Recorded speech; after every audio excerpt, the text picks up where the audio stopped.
The NFL's franchise tag deadline is come and gone, and you see those that are highlighted there getting the nod on Pete Prisco's top 10 free agents. 7 of the 10 on Prisco's list got tagged. Only Kirk Cousins, Chris Jones, and Danielle Hunter left out. I'm Tommy Tran with the aforementioned Pete Prisco and Danny Kanell. So we're going to talk about winners, losers, and a reshuffle of your list, Pete. I'll start with you. Winners from this day, who would that be? Well, Calvin Ridley's a big winner because you saw T. Higgins get the tag. You saw Michael Pittman get the tag. So now who's the best receiver out there? Well, it's Calvin Ridley. And why didn't he get the tag? Because they didn't give Josh Allen a new deal, so they had to tag him. So bad mechanism in terms of how they operated in Jacksonville. But now Calvin Ridley, for so many receiver-needy teams out there, the Jets, I mean the Chiefs, the Texans are linked to him a little bit already as well. So I think those are all possible. He still could go back to Jacksonville. He had problems learning the offense last year. I think he wants to go back to Jacksonville, but if they can't get it done, he's the big winner. Interesting, just to piggyback off of that, Dan, I'm curious to get your thoughts because we do think that this is a deep wide receiver class. So how much do you think that plays into what we're seeing in the free agent market? Oh, I think it has a lot to do with it. I think it's about supply and demand, right? And if you have a player that you're kind of borderline, if you're on the fence, like do we tag him, do we keep him around, do we do a long-term deal, or do we get a rookie on a rookie contract who there may not be that much drop-off? And there is an uber-talented class of wide receivers, maybe the deepest that we've ever seen. So it doesn't matter where you're picking in the first round or even potentially in the top of the second round. You could say, you know what, we'll go ahead and pass on this guy. We're not going to make a desperate attempt to keep somebody around by tagging them, paying them, overpaying them the number they're deserved. We'll go ahead and take our chances with a young wide receiver from the rookie class because they are deep. And to that end, these guys come in nowadays, and they're ready to play. You know, it used to be you had to take a guy who would take a year or two to become a productive wide receiver. Not anymore. They know how to come in and play right away. So to that end, that's definitely something you could consider. I think that's a direct result of a couple things. One,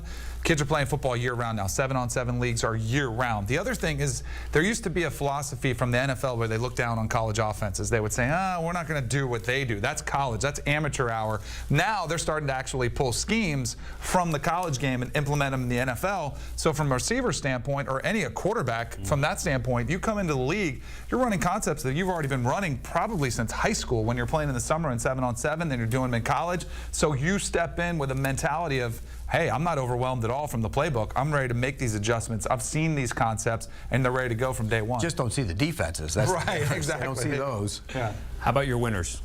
For me, kind of ties into the Antoine Winfield franchise tag for the Bucs. It's what they've done over the last 48 hours because I do think this spells the sign that Baker Mayfield's going to be back with the Bucs and he's going to have a deal. We don't know what it looks like yet, but you say don't take the hometown discount. I'll be curious to see what it looks like. I don't think he breaks the bank, but then getting Mike Evans done as well, the 2-year $52 million that he got. So you've got a young nucleus of talent here. Baker Mayfield's still, what is he, 28? So he's still young-ish.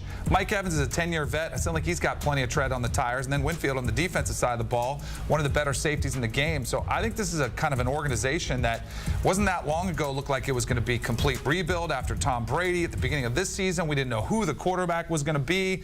Baker Mayfield's in a battle with Kyle Trask to see if he wins the job. Now all of a sudden you've got these pieces of the puzzle, and I think they're going to be the favorite to win the division next year to start the season, and in large part because of these three kind of cornerstone pieces of the franchise. It's kind of funny when you think about this. When I went there in August, they had a full-fledged quarterback competition. Yeah. And here we are now, what, 8 months later, whatever, 7 months later, whatever it is, and he's going to become a mega millionaire because of a new contract. It's crazy how that worked out for Baker Mayfield. And how about, I mean, remember the start he had for the Rams on like 3 days with the offense, and he had those heroics, and then before that he was in the Panthers. The career path of Baker Mayfield is one of my favorite stories of the season because of the former #1 overall pick. I think people wrote him off, potential bust, you know, after spending the time in the Browns. I think people forgot how good he was that first season, set the rookie record for touchdown passes. Then his career just takes a different path. Sometimes it doesn't work out. For him to take advantage of this opportunity, I think it's a great story. I love it because he's got a chip on his shoulder and he's got fire in the belly, and you know how I feel about that. Yes. Prisco, check mark. Prisco, check mark. Little checklist there. Just to button that up, though, you mentioned hometown discount. So Does Daniel Jones deal seem like, just like today, everything's going to be more team friendly, but from a Baker Mayfield perspective, does the DJ deal work out? You want something more, maybe a little less? I think so too. I mean, in reality, I think Daniel Jones was about a 2-year, $37.5 million deal. I think it'll be slightly more than that, but I don't think he's going to be in that top tier, that we saw a year ago with the Josh Allen money, the Joe Burrow money, some of this top tier contracts. I don't think he's that with Jalen Hurts. He's not going to break the bank. You're not going to see a record broken, but I do think Daniel Jones is probably a pretty good model to look at and say this is a shorter term deal. There's still got to be some sort of prove it to me, but I think he's going to go out there and he's going to earn a lot of money with his organization, and I think he will be around for the next 5 or 6 years. I agree. I think it's going to be a deal that's kind of in the middle. It'll be a little bit better than Daniel Jones, but it's not going to be as good as some of those other deals. Okay, just wrap it up on Tampa Bay. On paper, extend Mike Evans. You think you're going to extend Baker Mayfield and then tag Antoine Winfield there again. The conversation into the NFC South was who has the best quarterback, and again, as of today, it looks like it'll be Tampa Bay. If we get to losers, Pete Prisco, you've surveyed the whole landscape. Those poor running backs. Your favorite position. I just feel sorry for them. You had 3 guys who got franchise tagged last year who did not get tagged this time around. Saquon Barkley, Jacobs for the Raiders, and also Tony Pollard. None of them got tagged this time around. And that just goes to show you why they hate the franchise tag. You get tagged 1 year, and Barkley got a deal out of it, but sort of was really a minimal deal. You get tagged 1 year, next year you're out in the market because you have another year of wear and tear on your body. They don't care about that. That's the reality of the NFL. So running backs, once again, free agency, running backs, franchise tag, you're always losing. I think it's going to be really interesting to see what Saquon commands on the open market. All these guys, what they command on the open market when they can go out and shop, because that's always what a player wants to do, is to be able to go see what the demand is, see what somebody's going to be willing to pay me. And as we've seen, remember last year Dalvin Cook was on the open market and was like, oh, he was holding out for more money, and then he has, what happened to him this past season? We didn't even hardly see him. Exactly. And he didn't get the money that he wanted either. And it's kind of sad, because I think if he would have stayed in Minnesota, he probably could have had another nice season and potentially helped that team.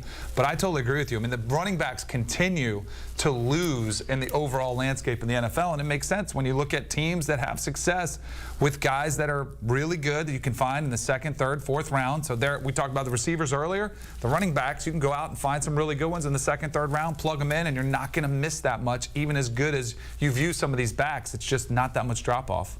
If I came to you, throwing it back for franchise tag day, loser or plural? It's hard to say losers because it's all kind of relative. But I look at the Colts and having to put the tag on Michael Pittman Jr. I don't know if that's a receiver that I look at with the valuation of a $20 million tag number where it's worth it. You were saying, does he's a guy that scares you? No, I don't put him in a top tier of wide receivers. Although with that tag number, you're going to be paid as such. I get the understanding where you like him paired with Anthony Richardson Jr. and he's had some pretty nice numbers and he's put up some pretty decent tape, but overall, I think that's overpaying. It's a little bit of a stretch for Michael Pittman Jr. Yeah, I think this is more one of those situations where you're paying great money to a good player. Yes. And that's where you have problems. And so if he doesn't play for this and they give him a mega deal, then you're also in that same situation of paying a good player great money. And that's when you have issues with your contract. I understand, like you said, you have a young quarterback, you want to keep a wide receiver around. He is the #1 wide receiver on that team. The question is he a #1 wide receiver in the National Football League? Good player, not a great player. Pete, we had a list coming into today's deadline, and 6 or 7 of the guys got tagged here. It's still early in the process, but if I were to pin you just how you're going to reshape your free agent list, what would you say now, right now? In terms of moving these guys out and moving guys up? Yeah. Well, I mean, there you go. That's pretty much how it would move. You just move everybody up, and I think a lot of these guys, Kirk Cousins is going to get paid from somebody, whether it's the Falcons or go back to Minnesota. Chris Jones is probably going back. Danielle Hunter hits the market. I mean, that's an interesting guy because he's getting up in the years, but he can still rush the passer. Wilkins will be the dominant interior player.